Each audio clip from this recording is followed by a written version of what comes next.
naglalaro ng mga munika kasama si Mika. Pareho silang nakaupo sa silid ng kanilang sala. Leo, ikaw dito damit ng manika mo. Bakit akin? Oo nga, gusto ko rin ang kulay pink. Leo, anak, kain na tayo. Sige po, Mama. Kinabukasan, si Leo ay nasa paaralan at nakikipag-usap siya kay Mika. Mika, alam mo ba gusto ko rin maglaro ng bahay-bahayan? Oo naman, gusto ko rin. Maglaro tayo mamaya kasi. Sige.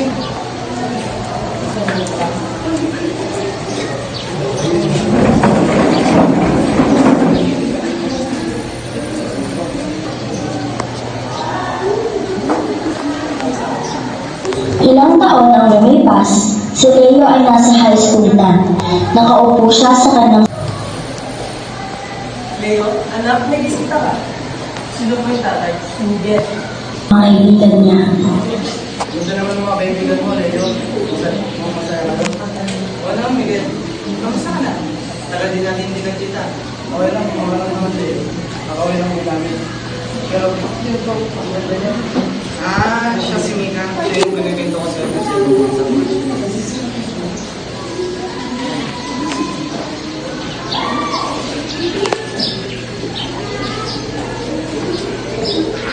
Interesado ba siya?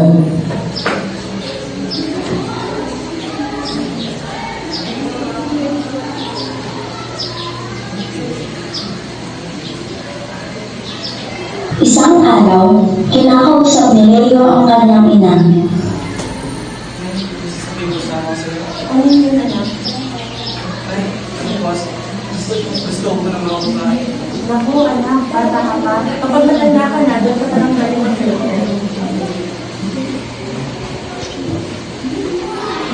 Si Leo ay nadismaya sa tugon ng kanyang ina. Alam niya kasi sa sarili niya na hindi iyon ang ibig niyang sabihin. Si Leo ay nasa isang party kasama ang kanyang mga klase. Pinipilit siya ni Patricia na sumunod.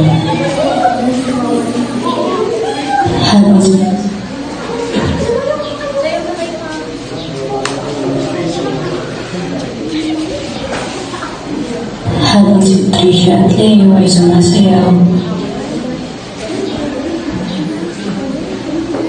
Si Leo ay nasa isang party kasama ang kanyang mga klase. Pinipilit siya ni Patricia na sumunod. Leo, sila tayo. Ay, mamay na lang siguro. Alright, dito na. Habang si Patricia at Leo ay sumasayaw, bigla siyang napatingin kay Mika na niyayaya niya bigla sumayaw. Pagkatapos ng ilang sandali, si Miguel at Mika ay nasa tabi na nila. Si Leo ay napatingin kay Miguel, habang si Mika naman ay pinilit na ipinagsawa ang bahala ang lungkot dahil kasi umiling si Patricia. Si Patricia, ayun, nagtataka kung bakit ang kumain ni Leo habang nakatingin kay Miguel. Pag-uwi sa party, si Leo ay nag-iisa sa kanyang simba, nakatingin siya sa Miguel. Ang ipinag mo, bakit si Miguel ang lagi ko naisip? Bakit hindi si Patricia? Kinabukas, sana si Leo ay nakikipag-usap sa kanyang ama. Anak, may girlfriend ka na ba? Hindi tatay. Hindi ko po alam. Ano? Kailan ko magkaroon ng girlfriend? Kasi naman naman sa mga lalaki.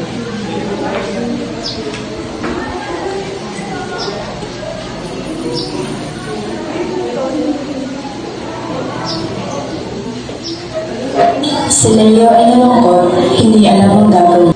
Habang si Leo ay nasa school, nakita niya si Miguel na naglalakad ng isa.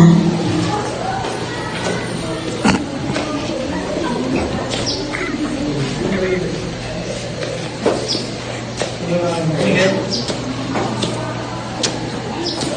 Nag-aalam lamang si Leo at hindi natuloy ang paglapit.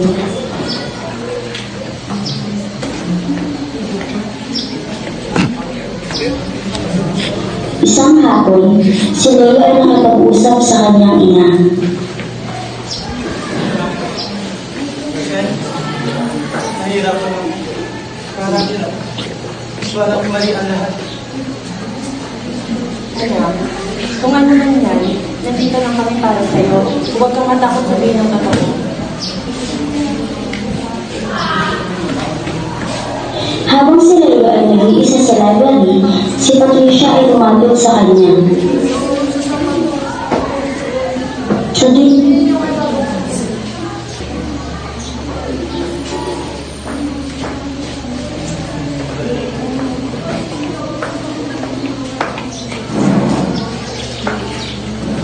Leo, may sasabihin ako sa'yo.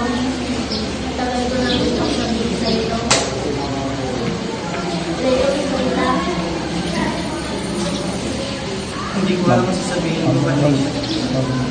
Alam ko hindi madalito, pero sana may pag-asa. Salamat sa pagsabi mo ikaw, Patricia. Ngunit, yung alas ko na nararamdaman, may iba lang. sa di kalayuan, narinig ni Mika at Miguel ang pag-uusap. Nakikita nila ang pagkadismaya ni Patricia at ang pag-aalala sa mukha ni Leo.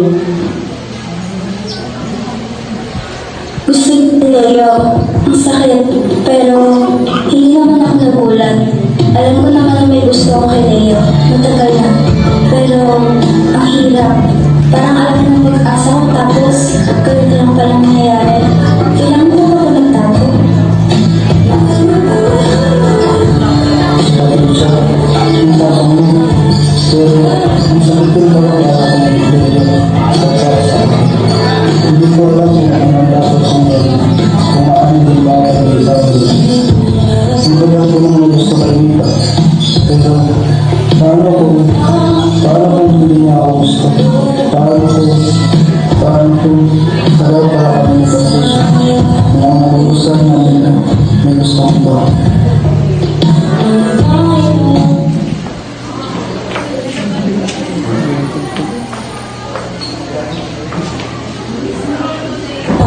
Habang si Leo ay naglalakad pa uwi, nakasalubong niya sina Mika at Miguel.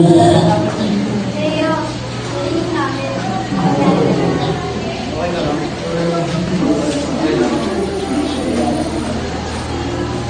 Matapos ang awkward na pag-uusap ni Patricia at Leo sa may library, napagpasyahan nilang magpahinga sa loob ng kanilang silidari.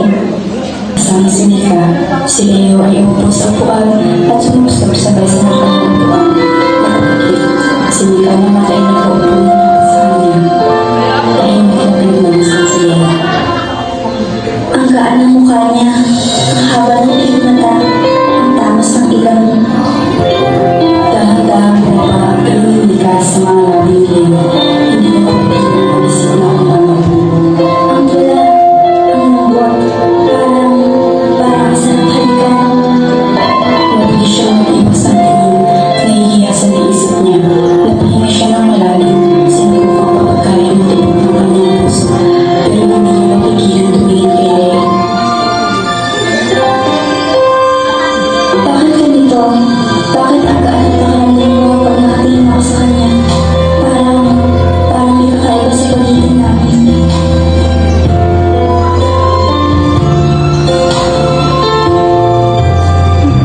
Gumalaw ng bahagya si Leo, pero hindi niya binuksan ang kanyang mga mata. Mukhang kaya pa ang isip niya. Ang peaceful niya. Sana ganito na lang kami palagi.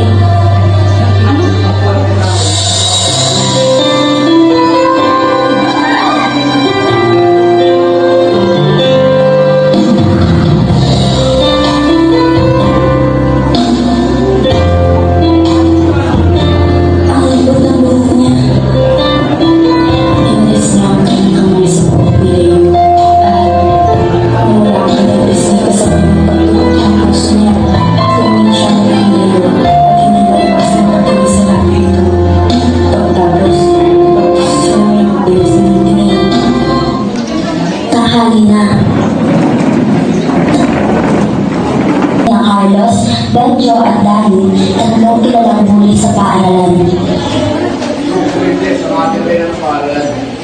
Ay, patay nga po wala. Wala akong pagpili.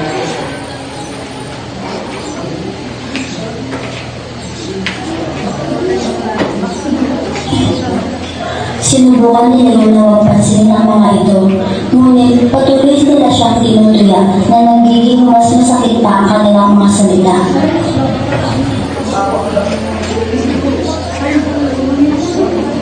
Tigilan niyo na ako. Alam mo Leo, di bakit yung patros, bakit yung palda?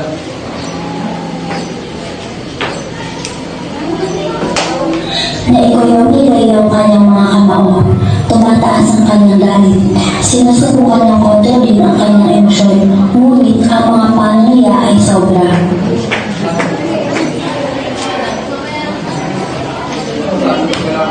Hindi ba kayo magkakabaw, hindi? Namuo ang galit ni Leo.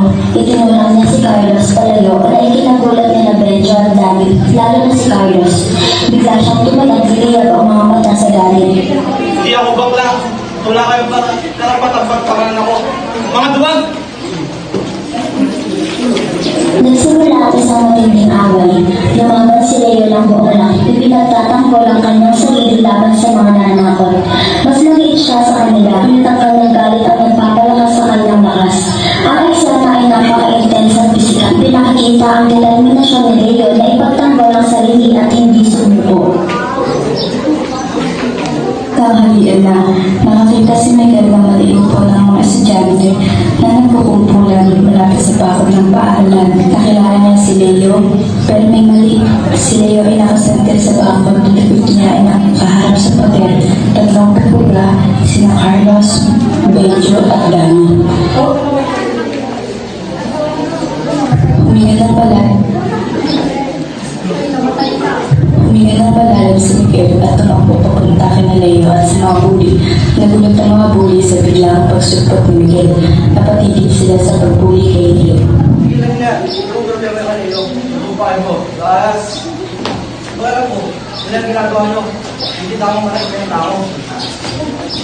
Hinarap ni Miguel ang mga bully. Pagkamat kinakabahan, matapos siya magsalita.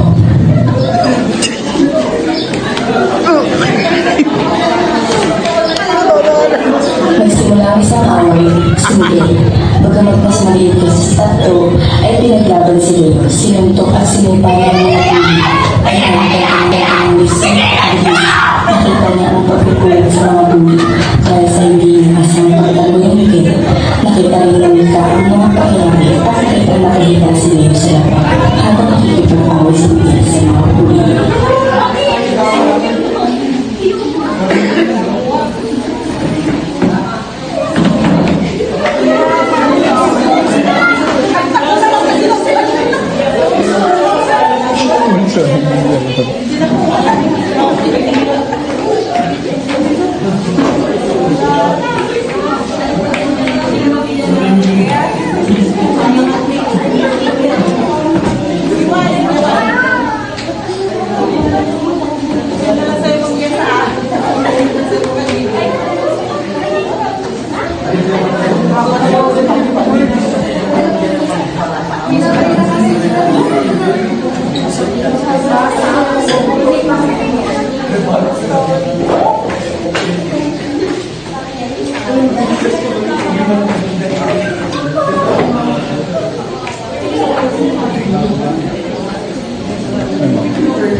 Pagkatapos, umuwi na sila at habang nasa bahay ni Leo sina Miguel at Mika, nakatayo si Leo sa harap ng salamin, sinusuri ang kanyang mga sugat, namumula ang kanyang pisngi at may pasa sa kanyang braso.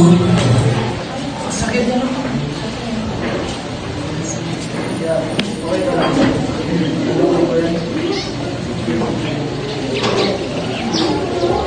Lumapit si Miguel kay Leo. Kumuha siya ng isang maliit na kahon mula sa bag niya. Naglalaman ng mga gamot at benda.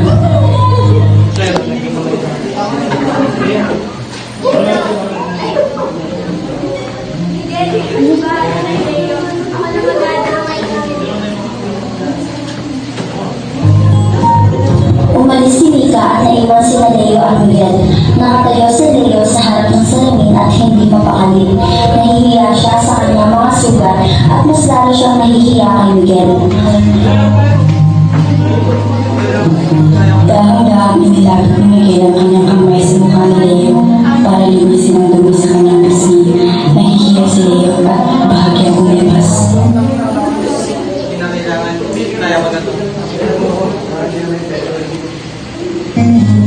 Pamilya pa Miguel, hawakan ang mukha ni Leo. Napakalambot ang kanyang kamay at ang bawat paghapos nito ay nagbibigay ng mga paru-paro sa tiyan ni Leo. Nahihiya siya, pero hindi niya mapigilang makaramdam ng kilig. Nandun si Miguel na nagsasa braso ni Leo. Hindi napigilan ni Leo na palain. Narinig ni Miguel ang liin niya at ang pagtingin sa kanya. Nakita niya ang pamumula sa pisngi ni Leo at ang pag-iwas ng kanyang mga mata.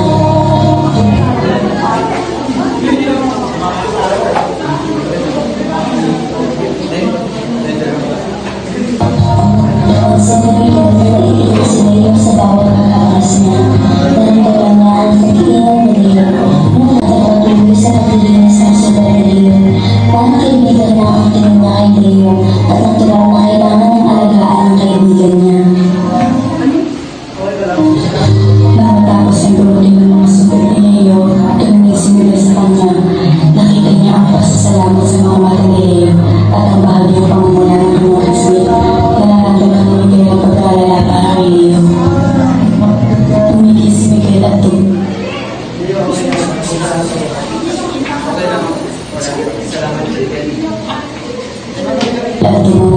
Umalis siya sa tabi ni Leo at sumabit kay Mika. Naramdaman ni Leo ang pagkawala ng init ang katawan ni Miguel sa tabi niya. Nahihiya siya at isa sa kanyang gilid.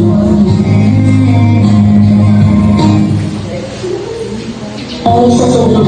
Natapos ang inigat ang paggamot sa sugat ni Leo. Nakaupo si Leo sa kama. Hawak-hawak ang kanyang braso. Nakaupo si Miguel sa tabi niya. Nagmamasdan si Leo. Ano niya? Panawagan mo kami. Bakit na tayo pagtingin sa akin?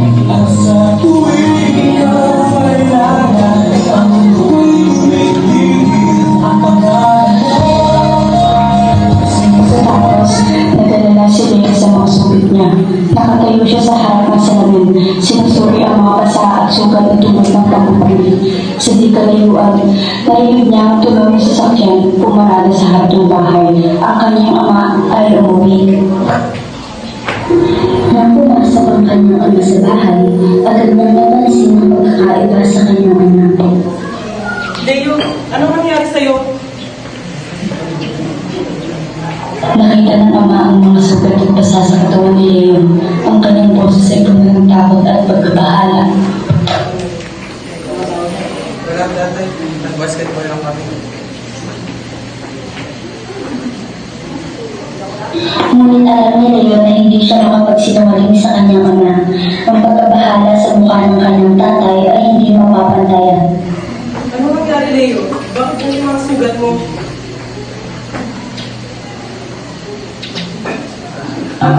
Si Leo ay hindi makatingin ng tubig sa mata ng kanyang ama. Ang kanyang puso ay nabubuluhan. Kailangan niya ipagtanggol ang sarili. Pero nahihiya siyang aminin ang totoo. May mga bully po, pero okay lang ako.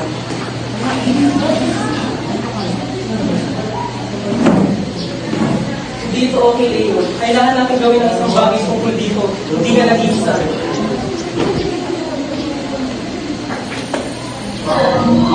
Naramdaman ni Leo dahil ang sakit sa mga salita ni Leo. Ang kanyang puso ay napuno ng galit at pag-aalala para sa kanyang anak. Salamat, tatay. Gusto ko sana ipagtanggol yung sarili ko. Pero, natatakot ako. Niyakap siya ng kanyang ama at sa mga yakap na iyon, naramdaman ni Leo na ligtas siya. Ang kanyang takot ay unti-unti naglaho.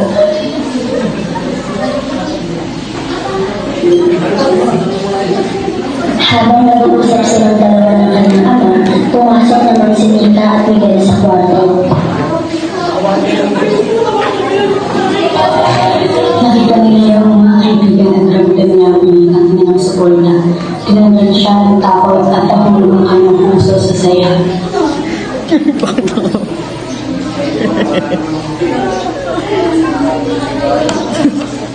Salamat, mga kaibigan. Ngunit sa likod ng kanyang isip, alam niyang kailangan niyang ipaglaban ng sarili at harapin ng mga muli. Kailangan niyang maging matatag.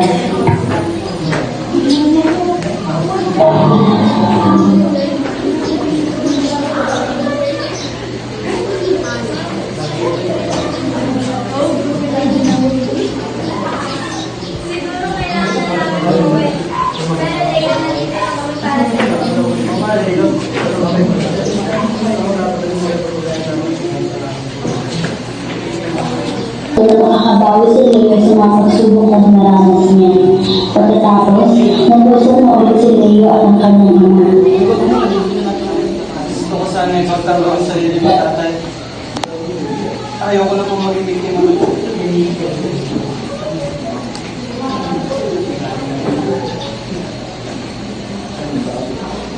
Humuha ng Nandito ako para sa iyo, Leo. Ano man na mangyari, hindi ka nag-iisa. Ipaglalaban mo tayo.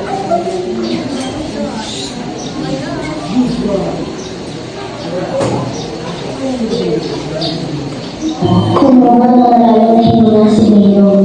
Nangilimig ang mga kamay niya habang hawak ang isang basong tubig. Nakatayo siya sa harap ng kanyang ama na nakaupo sa isang upuan, mukhang pagod at naiinis.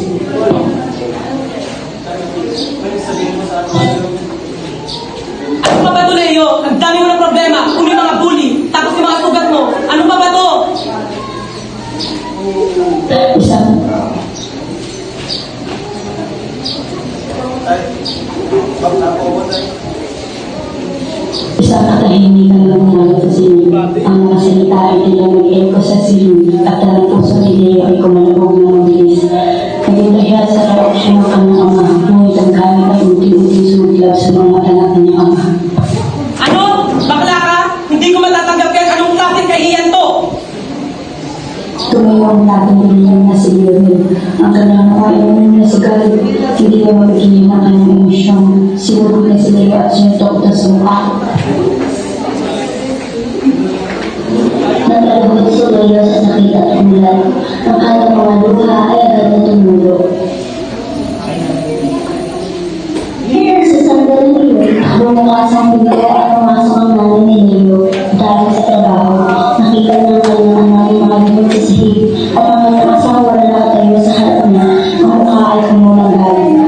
Ano nangyari? Leo, anong ginawa mo? Sinabi niya sa akin na nabakla siya. Lumingon si Leonel kay Lea. Ang kanyang galit ay bahagyang humaba. Nakita niya ang pagbahala sa mukha ng kanyang asawa. Anong ginawa mo kay Leo? Sinaktan mo siya. Sinutok mga anak natin dahil sa pag-amin niya na bakla siya. Hindi mo ba naiintindihan kung gano'ng kasakit yun para sa kanya? Tumaas ang boses ni Leo. Ang kanyang galit ay nagsimulang sumaho. Hindi ko naman sinasadya. Nagulat lang ako. Hindi ko matanggap. Nahihiya lang ako para sa kanya. Sa pamilya natin. Nahiya ka? Sa anak mo? Sa anak natin sinaktan mo dahil sa pag-amin niya na pag-amin niya na bakla siya? Anong klaseng ama ka? Wala nang isang init na pagkakaro. Kaya tulang nagtataas ng boses. Tinawag ko ang isa't-isa ng masasakit na salita. Ikaw, hindi mo rin naman naiintindihan. Bakit mo pa siya pinagtatanggol? Dahil anak mo siya at wala kang karapatan. Wala kang karapatan para saktan siya. Hindi mo ba naiintindihan yun? Alam mo, walang bakla sa pamilya natin. At ayaw ko sa bakla. Bakit hindi mo matanggap ang anak natin kung hindi mo siya matatanggap? Dahil ayaw ko ng bakla. Ang nagpapatuloy. Ang kanilang mga salita ay nagiging masakit at munang galit. Ang kanilang pag-ibig para kay Leo ay nagiging dahilan ng kanilang pagkatalo. Hindi ko matatanggap ang katulad niya.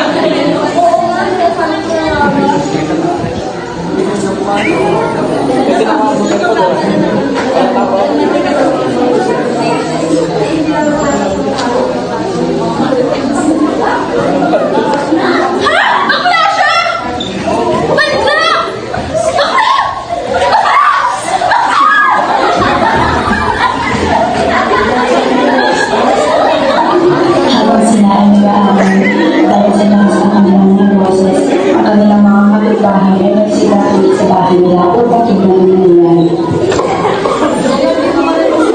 Lakaran na ang lumabas at hindi pa rin pumapasok si Lea sa paaralan. Si Miguel at Mika ay nag-aaral na. Nakaupo sila sa usual nilang tambay. Ang kanilang mga mukha ay tulong ng pagkabahan.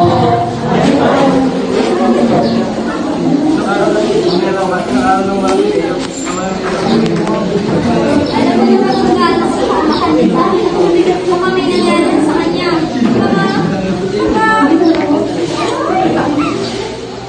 Mika, ang kanyang pag-aalala para kay Leo ay napakalalim. Ang kanyang pag-ibig kay Leo ang nagbibigay sa kanya ng lakas ng loob na hanapin ito. Wala umiyak, Tika. Hanapin natin siya. Punta natin ang bahay nila.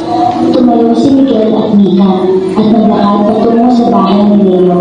Habang naglalakad, maraming alaala ni Leo ang sumagi sa kanilang isipan. Ang kanilang mga masasayang alaala, ang kanilang mga pag-aaway, at ang kanilang mga pagkakaibigan. Tayong deposit. Pumasok si Miguel at Mika sa bahay ni Leo. Nakita nila si Leo na nakaupo sa kanyang kama. Mukhang mahina pa rin pero may kaunting ngiti sa kanyang labi. Ang pagbisita ni Miguel at Mika ay nagbigay ng pag-asa kay Leo.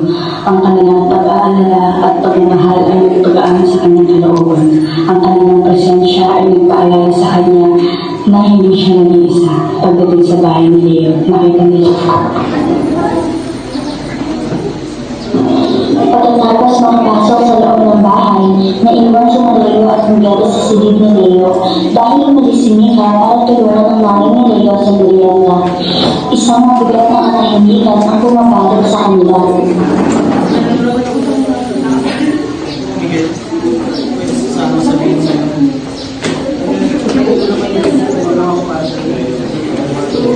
Miguel, bakla ako at gusto kita.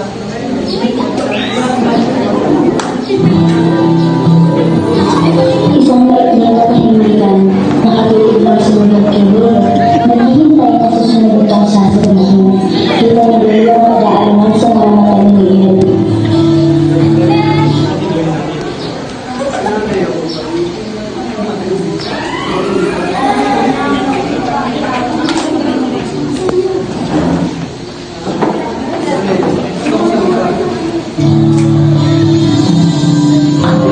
isang matinding sakit ang dumaan kay Leo. Parang sinaksak ang puso niya sa mga salitang narinig. Ang kanyang mga mata ay nilalaro. Naiintindihan ko, Miguel. Akala ko kasi dahil sa baka.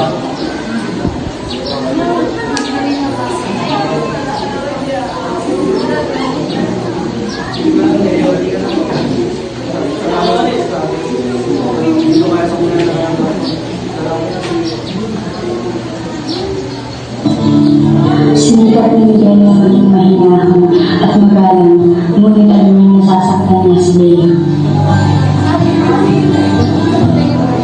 Hindi na nakapagsalita si Leo. Ang sakit ay masyadong matindi. Umiyak siya ng tahimik. Ang kanyang pag-asa ay biglang nawala. Ang kanyang pag-amin ay natulog lang ng mas malaking sakit.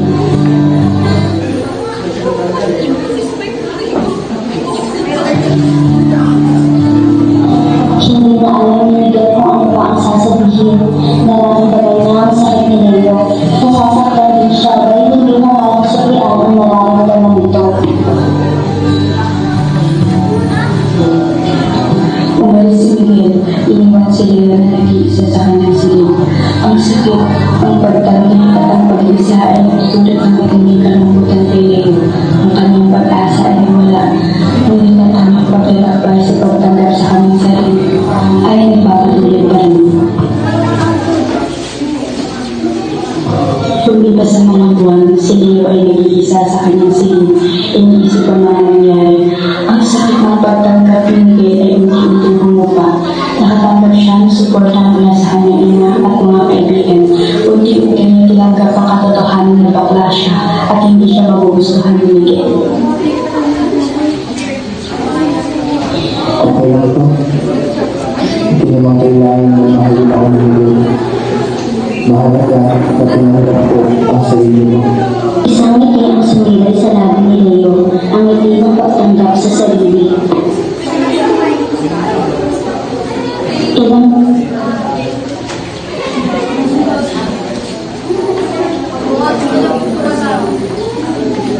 taon ang lumipas, nakatanggap si Leo ng trabaho sa isang kumpanya. Masaya siya sa kanyang trabaho, nakilala niya ang mga bagong kaibigan, at unti-unti siyang nakamove on mula kay Miguel. Naging mas malakas at mas tiwala siya sa sarili.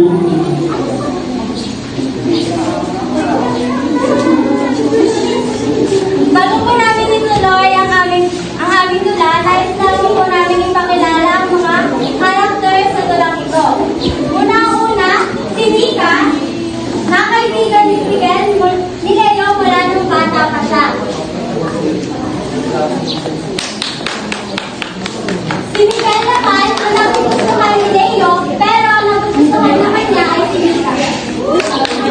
likod. Isa pa sa mga karakter natin, no? Ay ang ina ni Leo. Si Sasa. Leia.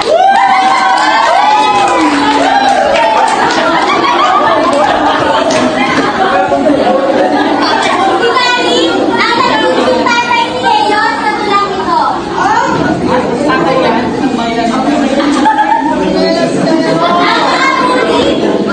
Ang mga guri na si Pedro Carlos.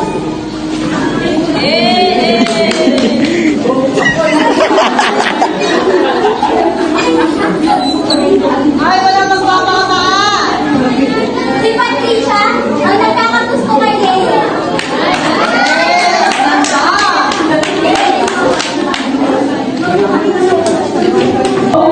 Isang araw, nag-uusap si Leo at ang kanyang ama.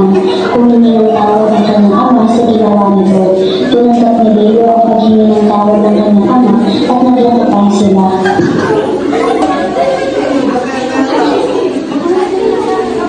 Tutoy. Isang araw, nag-uusap si Leo at ang kanyang ama. Humingi ng tawad ang kanyang ama sa ginawa nito.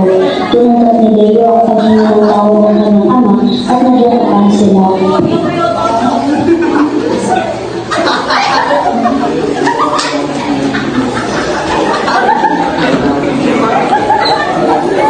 Anak, patawarin ko. Mali ang ginawa ko.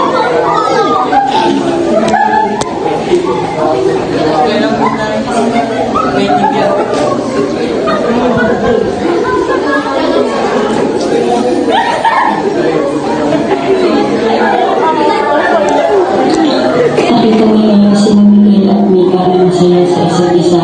Hindi na siya nasasaktan. Masaya siya para sa kanila. Alam na may darating ang tamang tao para sa kanya. Naging maayos din ang pagkakaibigan nila sa pa sila sa isa't isa. Isa pa, ang kanilang pamilya ay mas naging maayos. Si Leonel, hindi na pinakahiya ng kanyang anak. Siya ay naging proud na isang ama.